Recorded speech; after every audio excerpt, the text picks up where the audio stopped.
네, 굉장히 오래간만에 이 자리에 서는 것 같습니다. 그렇죠? 아닌가요? 저만 그런가요? 네, 굉장히 오랜만에 이 자리에 서는데 우리 이제 지난주부터 지지난주부터 율법에 대해서 우리가 나눴지만 지난주부터 이제 10계명에 관해서 나누고 있습니다. 지난주 1계명을 나눴고 오늘은 이제 2계명을 나누게 될 터인데 제1계명 다 기억나시죠? 뭐라고요? 나 외에 다른 신을 내게 두지 말라가 제1계명이었습니다. 네, 송태근 목사님은 이 계명을 이렇게 표현하셨는데요. 너와 나 사이에 다른 것들이 일절 끼어들어서는 안 된다. 나는 너만 사랑하고 너는 나만 사랑해야 한다. 다시 한번 읽어드릴게요. 너와 나 사이에 다른 것들이 일절 끼어들어서는 안 된다. 나는 너만 사랑하고 너는 나만 사랑해야 한다. 지난주에 이제 김성주 목사님께서 질투하신 하나님에 대해서 말씀해 주셨어요. 근데 하나님의 질투는 우리가 하는 질투와는 다릅니다. 우리가 사촌이 땅을 사면 배가 아픈 그런 시샘 같은 질투를 하나님이 하시는 게 아니에요. 하나님은 우리 인간과의 관계, 또 남편과 아내의 그 언약적 관계 속에서 하나님께서 사랑의 관계, 또 그 사랑 때문에 질투를 하시게 되는 것인데, 결혼한 남편이 아내에게 대해서 독점적으로 그 사랑을 원하는 것이 잘못됐습니까? 아니죠. 남편이 아내에게 독점적인 사랑을 원하는 것은 잘못된 일이 아닙니다. 아내가 만약 남편 말고 다른 남자에게 한 눈을 팔고 그 마음을 온통 다 빼앗겨 버리면 그것을 그래 그렇구나 하고 이해해 줄 남자가 남편이 어디 있겠습니까? 그 아내는 간음을 저지른 것이죠. 하나님과 우리와의 관계도 마찬가지입니다. 우리 인간의 남편 되신 하나님 말고 다른 신들에게, 다른 우상들에게 한눈을 팔고 온통 마음을 다 빼앗겨 버린다면 그것은 영적 간음을 저지른 것입니다. 그것을 하나님이 그것을 어떻게 용납하실 수 있겠습니까? 하나님의 질투는 어떻게 보면 우리와 하나님과의 그 관계 속에서 맺은 그 언약적 관계 속에서 그것을 열심히 지키시려는 어떠한 열정과 같은 것입니다. 그만큼 하나님께서 우리를 사랑하신다는 거예요. 우리를 그렇게 열정적으로 사랑하신 하나님께서 우리에게 두 번째 계명을 주셨습니다. 오늘 본문 4절부터 5절 상반절까지 제가 우리말 성경을 한번 읽어드리겠습니다. 너는 나 자신을 위해 하늘에 있는 것이나 땅에 있는 것이나 물속에 있는 것이나 무슨 형태로든 우상을 만들지 마라. 너는 그것들에게 절하거나 예배하지 마라. 중심 내용은 이것이죠. 무슨 형상으로든 우상을 만들지 말라는 것입니다. 또 그것들에게 절하거나 예배하지 말라는 것이죠. 그런데 오늘 4절 말씀이 무슨 말로 시작되나요? 우리말 성경은 너는 너 자신을 위해 라는 말로 시작되고 개역개정 성경은 너를 위하여 라는 말로 시작이 됩니다. 어찌 보면 이것이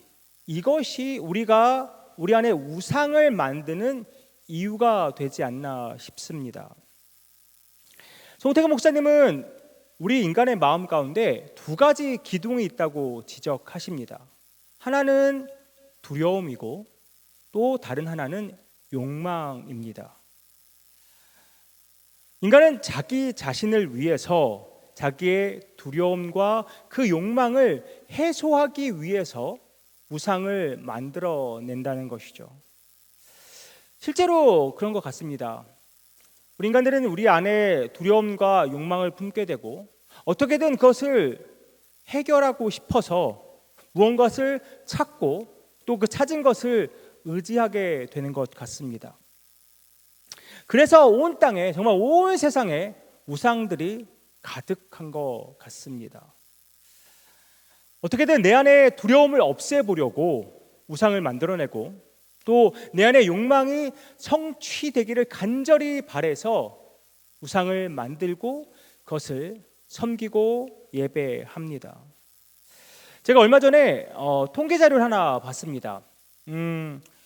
한국의 기독교인들 중에서 최근 3년간 무속을 이용해 본 사람에 대한 조사를 했어요. 얼마나 기독교인들이 무속을 이용해 봤는지, 몇 퍼센트가 무속을 이용했을 것 같습니까?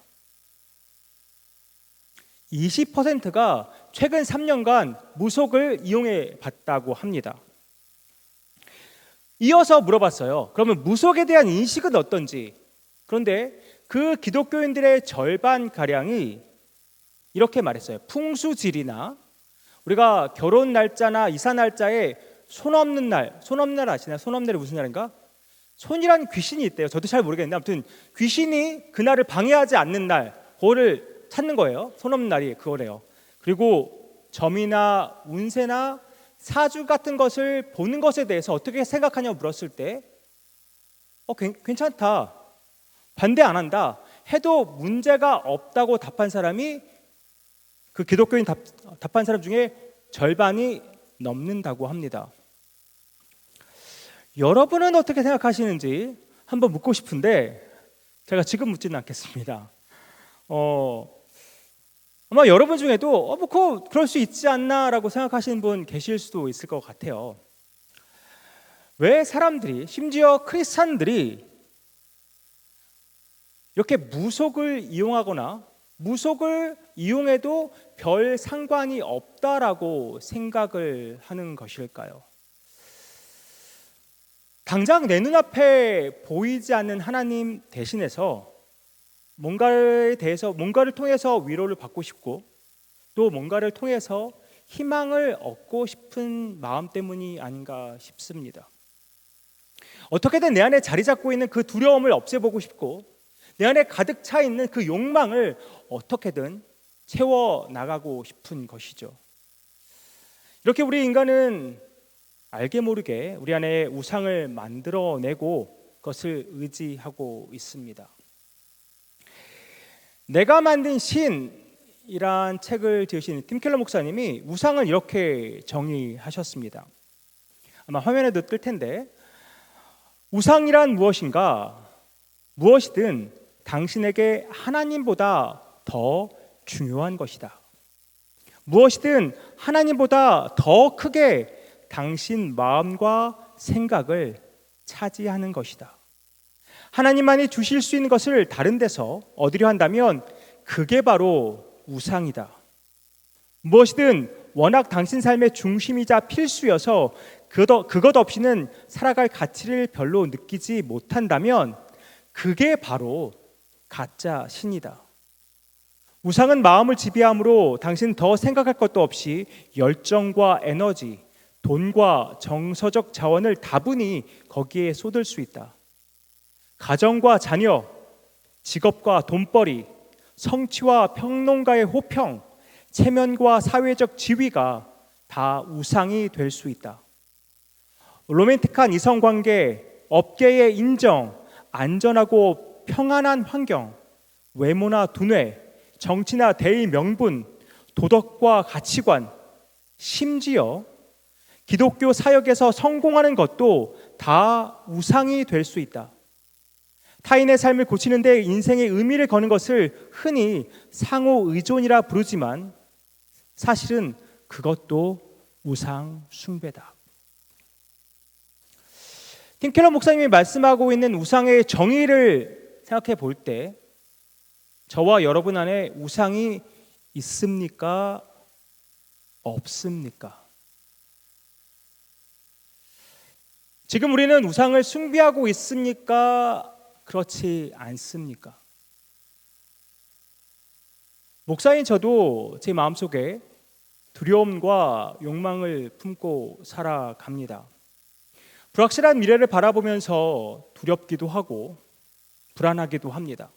저 역시 간절히 원하고 바라는 것들이 참 많습니다. 그렇다 보니까 내 안에 이 두려움, 내 안에 이 욕망을 다스려야 한다는 경각심을 늘 갖고 살아갑니다. 하지만 이 경각심이 항상 저를 지켜주는 것은 아니더라고요. 어느 순간 저도 모르게 하나님을 대신해서 다른 것을 바라보고 의지하는 저를 보게 됩니다. 또 이런 질문을 던져보게 되는데요. 내 삶에서 가장 중요하고 의미 있는 것은 무엇일까? 당연히 그 답이 하나님이어야 하는데, 그 답이 하나님이어야 맞는 것 같은데, 언제나 항상 자신 있게 하나님입니다 라고 말할 수 있는지 돌아보게 되더라고요. 팀 켈러 목사님이 지적하신 것처럼 기독교 사역에서 성공하는 것도 우상이라고 말씀하셨는데, 나는 이것에 자유한가? 라는 질문도 던져보게 됩니다. 속으로는 사역에 있어서 성공적인 결과를 간절히 바라면서도 겉으로는 굉장히 고상한 척 살아갈 수 있다는 것이죠. 저의 솔직한 힘은 이런데 여러분은 어떠십니까? 저를 비롯해서 여기 있는 모든 분들이 나는 절대 우상을 만들지 않고 나는 우상에 절하거나 우상을 예배하지 않는다고 호언장담하실 수 있는 분이 얼마나 될까요? 아까 말씀드린 내가 만든 신이라는 책에서 17세기 영국에서 이렇게 목회하신 데이비드 클락슨 목사님의 말씀을 인용해 놨습니다. 어떤 말씀이냐면, 우상 숭배를 인정할 사람은 별로 없겠지만 이보다 더 흔한 것은 없다.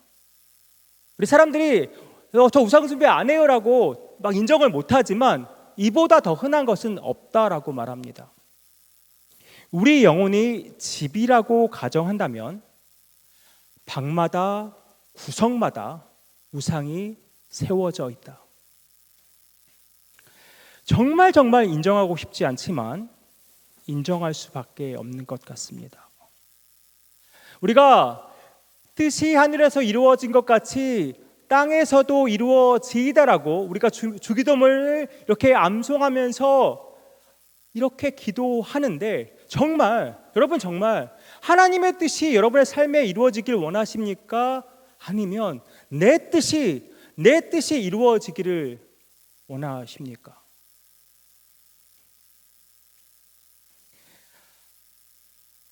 우리가 우리 삶 속에서, 심지어 교회에서 사역을 하면서도 하나님의 영광만이 드러나기를 원하십니까?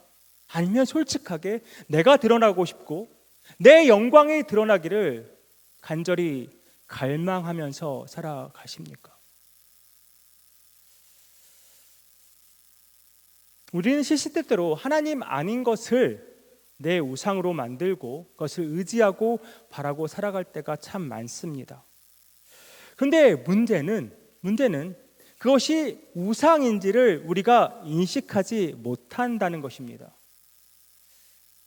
사실 우리가 갈망하고 쫓고 있는 많은 우상들이 그 자체로 악한 것은 사실 별로 없습니다. 아까 말씀드렸듯이 가정 자체가 악할 수 없잖아요. 근데 가정에서도 배우자보다는 특히 자녀가 우상이 되는 경우가 많죠. 가정, 자녀, 직업, 성공, 돈과 명예, 다른 사람의 인정, 로맨틱한 이성 관계, 도덕관이나 가치관, 심지어 교회 사역까지 이것 자체가 악한 것은 없습니다. 그런데 우리가 그것을 너무나 추구하고 갈망한 나머지, 하나님보다 그것을 더 사랑한 나머지, 하나님을 대신해서 그것을 섬기고 하나님을 대신해서 그것을 갈망한다면 문제가 되는 것입니다. 하나님을 대신하는 것이 무엇이든지 그것은 우상입니다. 출애굽기 20장 23절에서도 비슷한 말씀을 하나님이 하십니다. 너희는 나를 비겨서 은으로나 금으로나 너희를 위하여 신상을 만들지 말고. 비겨서라는 말의 의미는 근방에 곁에라는 의미입니다. 그러니까 하나님 곁에 또 하나님과 함께 우상을 만들어 두지 말라는 이야기입니다. 다르게 표현하면 하나님을 대신해서, 하나님을 대체해서 우상을 만들지 말라는 말이죠. 이 말씀을 묵상하면서 이런 생각이 들었습니다. 우리는 하나님을 믿는 사람들입니다. 그렇죠? 그런데 우리가 나를 위해서 우상을 만들고 하나님 곁에 같이 두는 것입니다. 그러고는 여전히 나는 하나님을 잘 섬기는 척 살아가는 것입니다. 하나님 옆에 우상을 만들고 하나님을 대신해서 그 우상을 섬기면서도 겉으로는 하나님을 열심히 섬기는 척 살아갈 수 있다는 것입니다. 그래서 팀킬러 목사님이 내 안에 우상이 있는지 없는지를 점검할 수 있는 방법을 제시하셨는데 한번 잘 들어보시기 바랍니다. 첫째가 이것입니다. 내가 가만히 있을 때, 우리가 가만히 있을 때 하는 생각, 상상, 공상, 그것을 한번 점검해 보라는 것입니다. 습관적으로 내가 생각하면서 혼자 속으로 기쁨과 또 안락의 대상이 되는 것이 무엇인지 한번 점검해 보라는 것이죠. 대주교인 윌리엄 템플이 이런 말을 했습니다. 혼자 있을 때 하는 일이 곧 당신의 신앙이다. 혼자 있을 때 하는 것이 곧 당신의 신앙이다.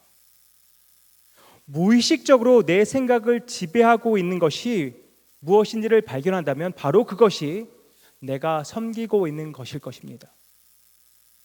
그것이 하나님이라면 나는 하나님을 섬기고 있는 것이고, 내 무의식을 지배하고 있는 것이 다른 것이라면 우리는 그것을 우상으로 만들어서 섬기고 있는 것입니다. 둘째는 돈을 어디에 쓰는지를 보면 알 수 있다는 것입니다. 내가 진짜 사랑하는 것에 돈을 쓰게 되어 있다는 것이죠. 예수님도 그러셨습니다. 내 보물이 있는 그곳에는 내 마음도 있다고 말씀하셨죠. 내가 평상시에 돈을 어디에 쓰는지 내 씀씀이를 보면 내가 섬기고 있는 우상이 무엇인지 알 수 있다는 것입니다. 셋째는 이겁니다. 하나님을 믿는다고 고백하는 사람들이 열심히 하나님께 기도를 드립니다. 그런데 그 기도가 응답되지 않아요. 그리고 희망이 꺾여 버립니다. 그럼 그때 어떤 반응을 보이는지를 보면 알 수 있다는 것이죠. 우리가 하나님께 열심히 기도했는데 그 기도가 응답되지 않아요. 당연히 서운합니다. 하지만 우리가 하나님을 믿기 때문에 그것을 극복해 나가고 또 그것을 또 하나님께서 장차 이루실 일들을 기대하면서 극복해 나가는 것이 정상인데, 극도로 우리가 분노하거나 극도로 깊은 절망에 빠진다면 내가 품고 있던 그 기도 제목은 우상이었다는 것이죠. 여러분 어떠신가요? 지금까지 말한 것들을 한번 살펴볼 때 여러분에게 우상이 있습니까? 없습니까? 왜 우리는 우리 안에 우상들을 만들고 있는 것일까요? 언제부터 그것들이 하나님을 대신하고 있을까요? 우리가 우리에게 우상이 있다는 것을 인정한다면 그 다음 해야 될 일은 무엇이겠습니까? 당연히 하나님을 대신하고 있는 그 우상들을 없애는 일을 해야 합니다. 그 우상들을 다 없애버리고 다시 하나님을 본래 자리로 되돌려 드려야 하는 것이죠. 우리가 잠시 후에 부를 찬양은 시편 62편을 토대로 만든 찬양입니다. 그 시편 62편 1절과 2절이 이렇습니다. 나의 영혼이 잠잠히 하나님만 바라며 나의 구원이 그에게서 나오는도다. 오직 그만이 나의 반석이시오 나의 구원이시오 나의 요새이시니 내가 크게 흔들리지 아니하리로다. 많은 학자들이 다윗이 이 시를 언제 썼을까라고 말하는지 아십니까? 이 시의 배경이 언제라고 말하는지 아시나요? 요 구절만 보면 다윗이 참 평안할 때 이 시를 쓰지 않았을까라는 생각도 듭니다. 그런데 학자들은 아들 압살롬이 쿠데타를 일으켜서 그 다윗의 왕위를 빼앗으려고 했을 때 바로 이 시를 썼다고 생각합니다. 친자식이 아버지를 배신한 상황입니다. 지금까지 나를 따르던 그 백성이 이제는 반란군이 되어서 나의 목숨을 노리고 있는 상황입니다. 어떻게든 다윗을 몰락시키려고 갖은 술수가 난무하고 있는 상황입니다. 이 상황에서 다윗은 나의 영혼은 잠잠히 하나님만 바라본다고 고백하고 있습니다. 정말 배신감에 잠이 안 오는 그 순간에, 목숨이 위태로워서 두려움에 떠는 그 순간에 다윗은 나의 영혼은 잠잠히 하나님만 바라본다고 고백하고 있습니다. 어떻게 다윗은 이렇게 고백할 수 있었을까요? 아마도 자기의 구원이 하나님에게서 온다는 사실을 굳게 믿었기 때문입니다. 오직 하나님만이 반석이시오 또 구원이시오 요새이신 것을 그가 신뢰했기 때문에 흔들리지 않는다고 고백할 수 있었던 것입니다. 다윗은 그 두려움 때문에 다른 것을 찾거나 다른 것을 붙잡지 않았습니다. 여전히 하나님을 붙잡았습니다. 무엇으로도 하나님을 대신하지 않았습니다. 다윗이 그럴 수 있었던 것은 하나님이 그의 구원이 되셨던 것을 수없이 경험했고 그것을 잊지 않았기 때문입니다. 그 하나님 다윗의 하나님이시기만 하겠습니까? 다윗의 하나님이 바로 저와 여러분의 하나님이십니다. 또 그 하나님은 우리를 너무나 사랑하시는데 질투하시기까지 우리를 사랑하십니다. 그 사랑, 어디에서 그 절정이 보여졌습니까? 예수께서 달려 죽으신 그 십자가에서 우리를 향한 하나님의 그 사랑이 절정을 이루었습니다.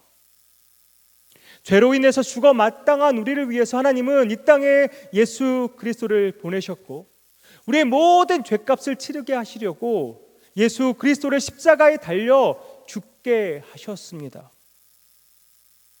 하나님의 그 사랑 때문에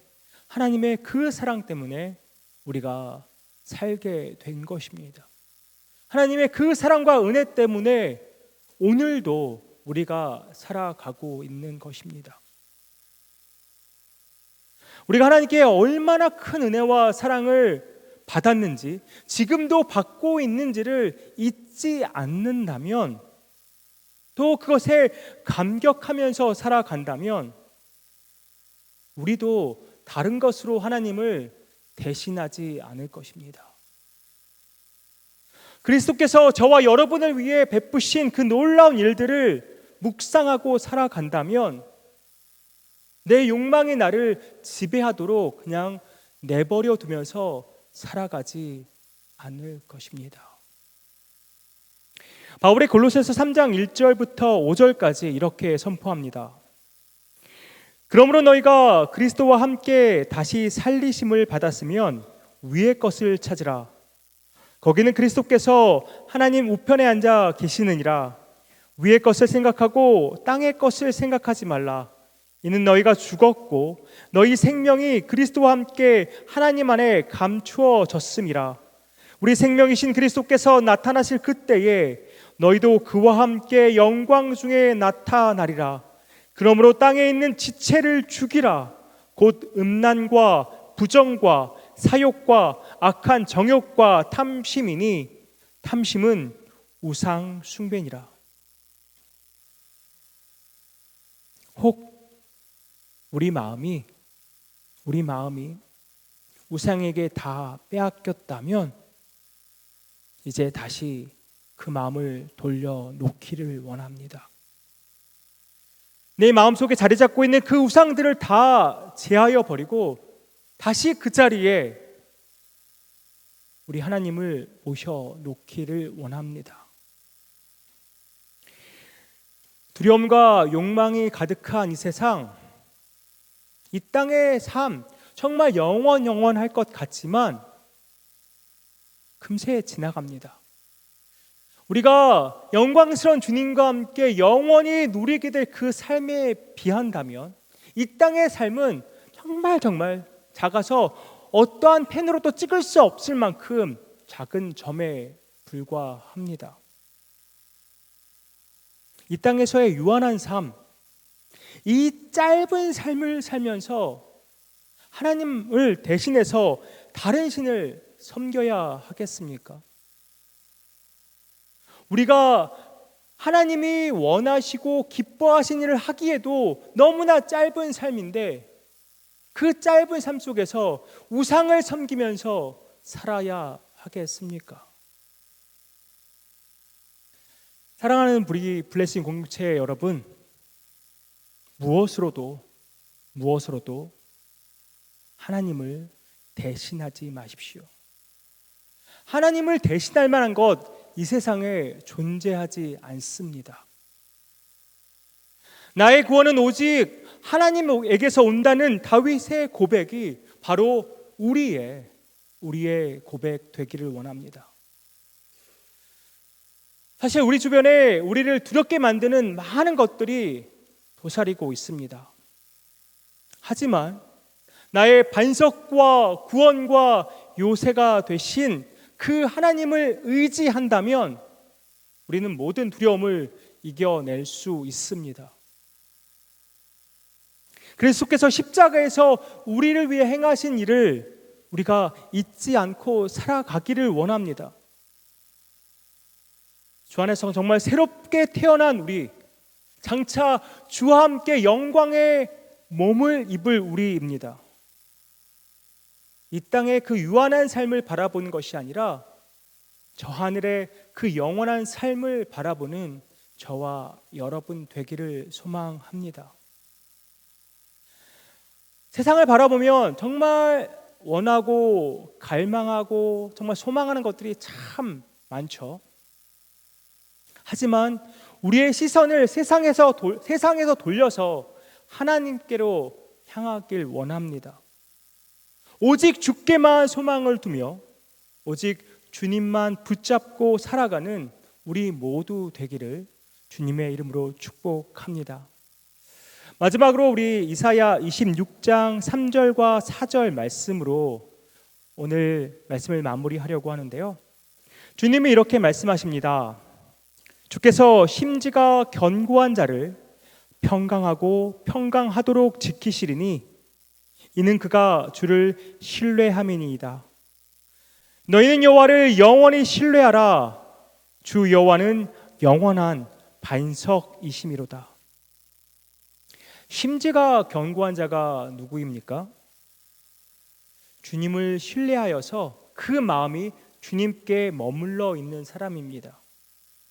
다시 말해서 주님께 시선을 고정하고 있는 사람입니다. 그렇게 하나님을 신뢰하고 의지하는 사람에게 하나님께서 어떻게 하시겠다고 약속하십니까? 평강하고 평강하도록 지키시겠다고 합니다. 영어로는 이것을 perfect peace라고 되어 있습니다. perfect peace. 완전한, 완벽한 평강을 주시겠다는 것입니다.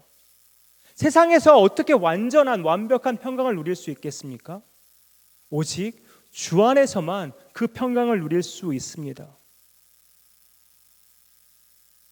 내 안에 하나님을 대신하여 섬기고 있는 모든 우상들을 제버리고 그 자리에 오직 주 하나님만을 모실 때 우리는 그제서야 세상이 줄 수 없는, 오직 주 하나님만 우리에게 주실 수 있는 완전한 평강을 누리게 될 것입니다.